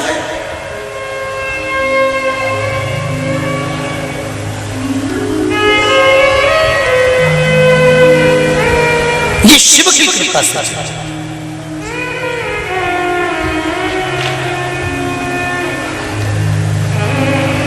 समस्या कितनी भी बड़ी विकट हो, शंकर को याद करो वो निकट मिले, पास में। पड़ोसन को कितनी भी चाय पिला लो, पड़ोसन के कितने भी धोख लगा लो, पड़ोसन के कितने भी पानी पतासा खिला लो, चाहे छम्मक लड्डू खिला लो, पड़ोसन अपनी तिजोरी का माल तुमको कभी नहीं देगी। बोलो देगी? नहीं। इंदौर की पड़ोसन देती हो तो हम भी यहीं आ जाए, हमें कई दिक्कत वाली बात नहीं है। बोलो तो जी जी सही है कि गलत है? पड़ोसन कभी तुमको अलमारी का माल देगी, पड़ोसन कभी अपनी जायदाद देगी? नहीं। तुम कितनी तुम देखो भले, ये इंदौर नगर के बड़ी बड़ी बिल्डिंगों में जाके तो देखो, फ्लैटों में इनके छोरा पूना में, इनकी छोरी बेंगलोर में और डोकरा डोकरी इंदौर में। देखो तो कई इंदौर के फ्लैटों में जरा जा जाके देखो, बेचारा डोकरा डोकरी दे रहा है, पड़ोसी का बच्चा को आवाज लगा देते दूध की थैली ला दे, पड़ोसी का छोरा बेचारा इतना जोरदार थैली भी ला दे, बीमार हुए तो पड़ोसी इनको हॉस्पिटल ले जाए, और इनकी औलाद में चाउमीन खा रही।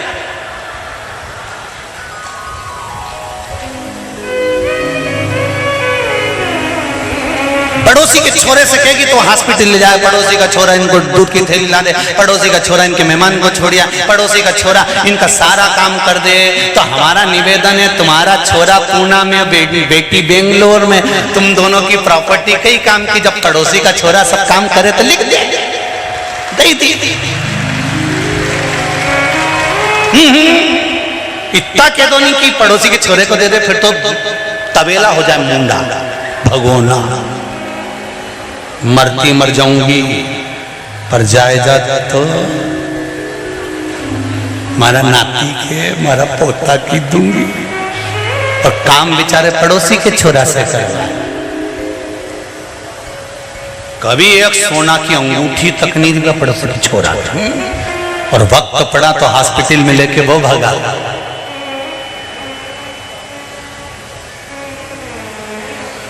वक्त पड़ा तो हॉस्पिटल लेकर वो भागा, वक्त पड़ा तो दौड़ दौड़ कर काम उसने किया।